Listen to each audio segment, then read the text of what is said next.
Hello again, I'm Bob Colton. We're continuing our conversations in Charlotte Public Schools. Michelle Sine is with me.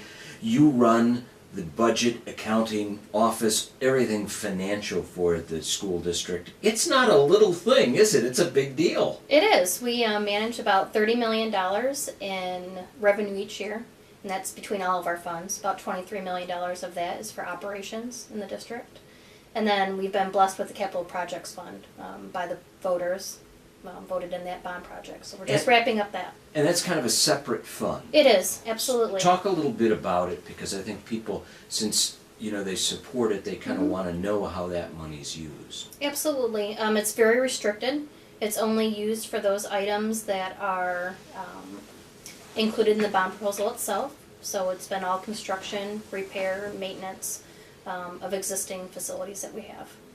And so when you go to, there's a process to make an investment, but also to make an expenditure. Mm-hmm. And what do you have to do in the financial office? You've got to make sure that all the documentation is in place before you pay somebody, right? Absolutely.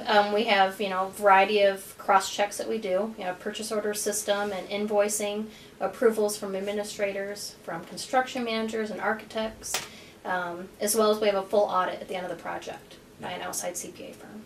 So what would you like? A lot more money? Everybody always wants more money. I knew I could make you smile. I think we are very lucky. We are doing very well in our county. We have a fund balance that's at our board parameters. So we're in a much better position. We could always want more for our students. But we've done a very good job trying to keep reductions as far away from the classroom as we possibly can. Yeah, as much money. How do you make sure that as much money goes into the classroom as possible? You really have to watch expenditures, don't you? We do. The state does an annual report, and we monitor that every year, as well as throughout the year. And that shows that Charlotte Public Schools is in the top 3% for the least amount of money spent in administration and business services. So we're very proud of that. That's phenomenal, really. It is. That means that we're putting more into the classroom than potentially other districts in the area. But there are a lot of expenses that occur, and you're the person to ask, that people don't necessarily think about that the school district has to incur, like transportation costs, Absolutely. like what else do you have to spend money on in the school district that comes up that's not the classroom? Absolutely. We have maintenance cost. All of our custodial staff, all the maintenance, snow removal, has been a significant expense this year. Some years more than others. This year definitely more. Transportation is a very significant cost, over $1 million a year. So I don't think people realize that when they're seeing a bus go down the road. But there's a lot of upkeep on purchasing those buses, maintaining them, buying the fuel. We all have experienced fuel cost increases. It's no different for the bus drivers. Yeah, and it's not something that's mandated, but Correct. it is important Absolutely. and almost required in a school district like Charlotte. It is. We want our kids to come to school. We want them to be safe on their way to school and on their way home.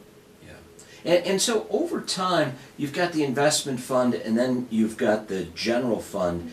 The school district, I don't want to complicate things, but see if you can make them simple. How does the school district get money through the state, and how important is the funding formulas that are set up? Primarily we get it all from state aid. So that is a per pupil foundation allowance that we receive, offset by property tax revenues, which is a very small portion of what we receive. Most of that is about 80% of what our funding is between property taxes and foundation allowance per pupil. And all of that goes to pay for a lot of classroom investments like teachers and Absolutely. supplies and things that come up. And those costs are always accelerating. They are. And it's hard sometimes to control because you've got to do what's necessary for the classroom. But the revenue stream is not increasing. Talk a little bit about that.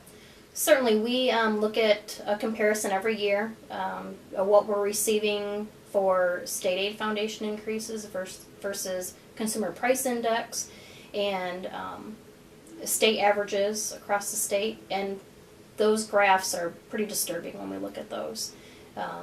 We have many years where we're significantly lower than the consumer price index increases, and certainly lower than retirement rate increases and health insurance increases. Cost of living for our staff. We haven't been able to provide much of wage increases in several years, along with many other districts in the state of Michigan.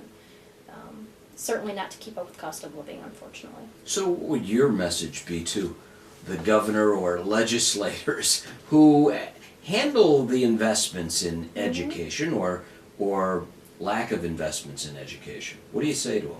Well, I think our primary issue that we're seeing now is that a lot of the school aid fund is being redirected toward colleges and community colleges. That was never the real intention of Proposal A. It was for K-12 funding, even though there's some loopholes in that language. But really, if we could redistribute that back to K-12 education, that would allow us to do what we need to do. Yeah, and the school aid fund, the state school aid fund, has had very big surpluses. So again, what's happened is some of that money's been redirected from K-12 public education to community colleges and other things that the school aid fund wasn't really meant. That was not the original intention, correct? Not the original intention. Yeah. So how, if you ask parents to do something, do they talk to their legislator? How do they make their voice known so that there's a better, more significant investment in public education? Certainly calling your legislature or emailing the legislature. I think parents often feel that maybe their single voice won't be heard or won't make a difference. But if we all stop feeling that way, then there'll be a bigger voice. And I think it's just letting them know that, K-12 education is important. Educating our students for the future for a very competitive market is critical, and that they need to invest in that future. Yeah, and I think when people think about Charlotte Public Schools, they don't think about the fact that the school system is a pretty big employer in this area, right? We are. You employ It is. a lot of people. We do. It's really kind of an economic issue for the area. It is. We, on any given year, between all of our different programs, employ about 300 employees.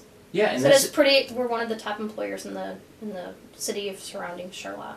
Yeah, and so as so many people obviously work for the school system, a lot of people interact obviously too, and so you might have some part-time employees or even volunteers that you don't pay. Absolutely. And how critical is that to what you do?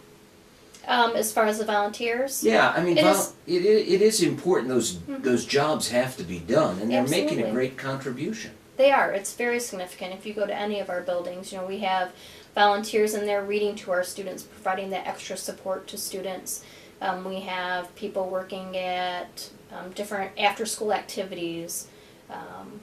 So all of that plays a huge role. We wouldn't be able to offer some of those opportunities for our students if we didn't have volunteers in the district. Yeah, and in a $30 million annual budget, you feel pretty good that the money is spent and invested wisely in what goes into the classroom. Is there any way that the school district actually can enhance, other than asking for more money or a separate bond? There's no other way to get more funding, is there? There isn't. We're really restricted on what we can ask for. Unlike universities or community colleges that can perhaps increase their tuition, we can't do that. We can't go and ask for additional property tax increases. That was all frozen with Proposal A. So we are very restricted. Yeah. We have an opportunity for perhaps a regional technology millage or vocational education millage or special education millage, but that's countywide. That's just not Charlotte. So that takes a great deal of effort and community support. If you take a look at marketing the school system, you also have to make sure that you're competing with other school districts. You've got to market the school district properly, because every one of these kids are like a customer. Absolutely, as well as their parents and the families that are here. Our businesses that are here, those are all of our customers. We're supplying them with future employment opportunities, future employees, and we need to make sure that we're providing a great product. Yeah. And do you hear people say that you're providing a great product? Because that's a great thing if they certainly are saying that. Yeah, I would say overall, I think we as a district have a great number of opportunities for our students that are very unique. You know, we have a superior agricultural program up in our high school. We offer many varieties of AP courses, advanced placement courses, that a lot of smaller districts can't offer. We provide a wide range of athletic opportunities. Transportation, a lot of districts are having to look at those things where maybe we don't have to look at them right now. Yeah, and athletics is kind of important because financially it's not something that you make a lot of money off of, and people don't really understand that there's a cost for an athletic program, isn't there? There's a significant cost. It's about $300,000 just to run the program. And that's after our parents pay the participation fees and the gate receipts that people pay for tickets to get into the athletic events. So it's a very costly, those coaches all cost money. Yeah.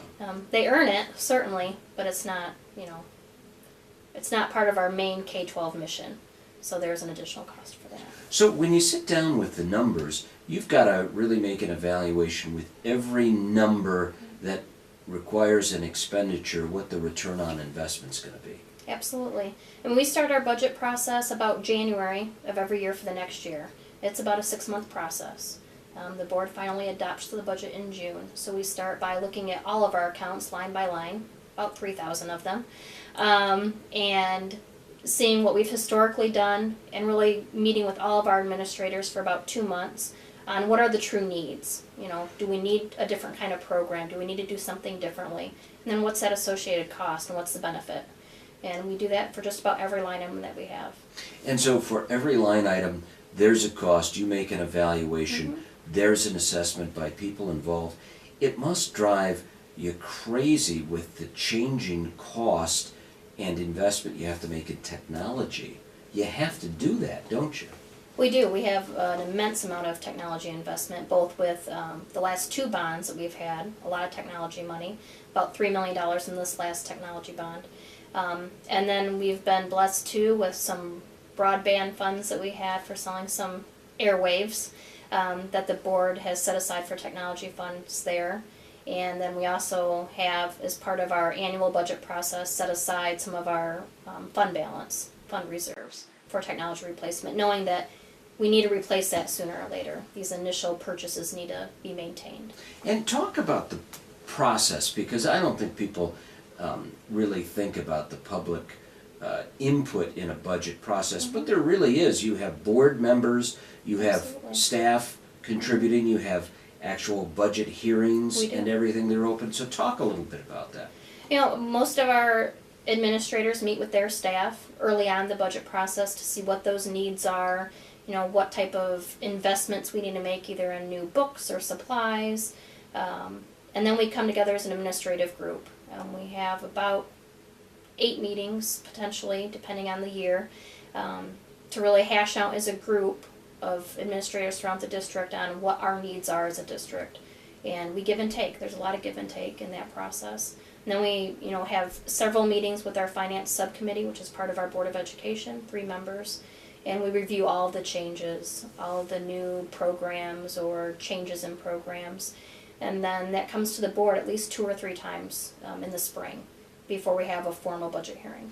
And you have a budget hearing, but you don't really know all your labor costs because contracts aren't done, right? Correct. We actually have all of our contracts but one are open this spring.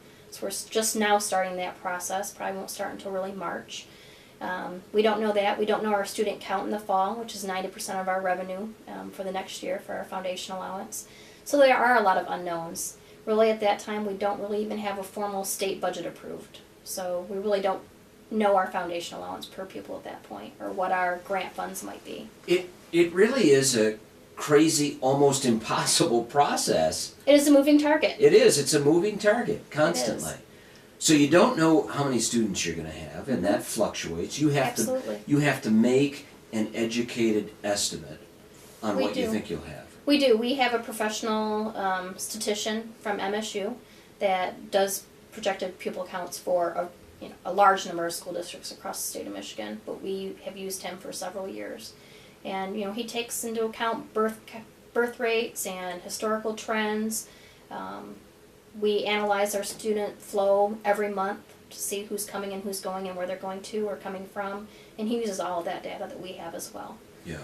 And so this, without, you're looking at the data that you get from a demographic Yes. kind of analysis, but the budget issue is ongoing negotiations, and how much you get you Yes. don't know, and you're negotiating employee contracts at the same time. So We are. you really kind of have to be conservative in everything, don't you? We do. The board has taken a very conservative approach.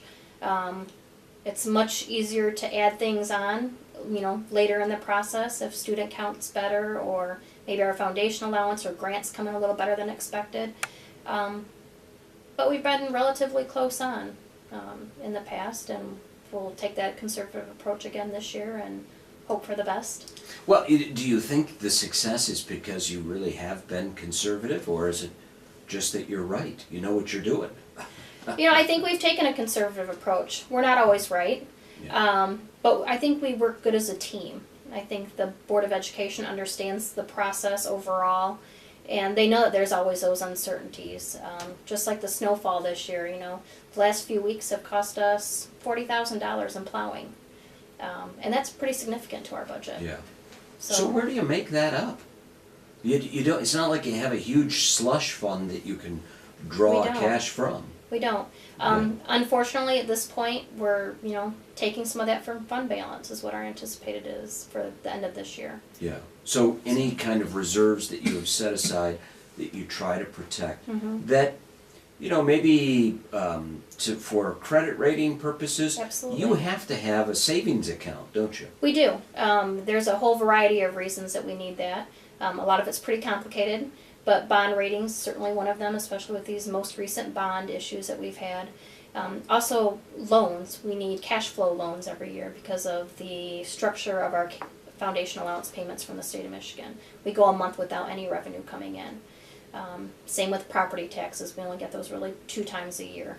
So we need to have that cash. That fund balance isn't necessarily cash on hand. Yeah. And we need to have it for these unexpected, water main breaks and significant snowfalls. Yeah. Or pipes freezing, or Absolutely. classroom damage, or anything else. We've had our fair share this year, so Yeah. it will be good to have that. So do you set aside some contingencies? You have a fund balance, but do you kind of have an emergency account when something happens? Not necessarily. That's what we consider that fund balance for. It's Okay. not just sitting there as, slush money, as people might want to call it. It's intentional that it's there. It's there because we know that these things may occur. Yeah. And so what are the biggest rising costs? Is it employee health care that we've heard about, or maybe wages, or what are the biggest growing costs in a budget like any school district? We've had a lot of collaboration from our union groups and our independent employees. They've been very gracious and understanding of what the financial situation is in Charlotte and statewide. So unfortunately, they haven't got very significant wage increases in many years. But retirement is a very significant cost. Right now, it's over 30% of payroll. Wow. That's significant. 30 cents of every dollar is toward our retirement system. That's kind of shocking to a lot of people. It is. I don't think 30%. many people understand that. Yeah. But, and that's not set by Charlotte Public Schools, that's set by the state of Michigan, so we don't have really much control over that. Healthcare costs, our employees all participate in that process, so they're all paying a portion of their healthcare. So they're feeling that as well, it's not just the school district. Yeah. All of that upon asking people to do a little more. Absolutely.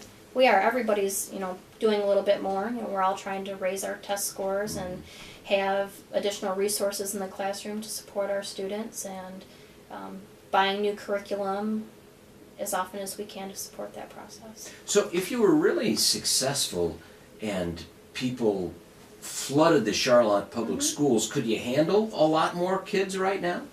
I think we could. Our class sizes are average for the state of Michigan. And we'd welcome the opportunity to hire a few more teachers and get some more students into the classrooms. And so as you look at possible things that you'll have to invest in, or maybe areas that are being considered, is there anything that's hot right now that you're really gonna have a specific budget discussion about this year? Is it pretty much the same categorical 3,000 lines that you deal with in a budget? I think it'll be a lot of the same. We'll be having a lot of discussion on how do we do things maybe differently. You know, are we getting the best results with what we're investing in? If not, how can we do a little bit different? So I wouldn't anticipate, significant program changes or reductions, but maybe how to do things differently and how to enhance what we're doing. And you've already been cooperative in buying things. Absolutely. And that saved a lot of money. Talk about that. We do. We have a lot of cooperative efforts, statewide cooperative efforts, as well as we have cooperative special education transportation, which significantly reduces cost. We, in our office, in the business services office, we provide business services for an academy here in Charlotte. So that brings in additional revenue, and we've been able to do that without hiring additional staff. There's some purchasing processes that we do that we get a rebate on in our office, which will be very significant this year. That's something new that we're doing. So there's a lot of things that we do, a lot of collaboration that we do even with county government on how we purchase items. Well, Michelle Sine, thank you very much for sharing all of that Thank you. information. You've got a very critical job to the Charlotte Public School District, and we appreciate you keeping an eye on the money. Thank you. I appreciate it. I'm Bob Colt, and we'll continue our conversations in Charlotte Public Schools.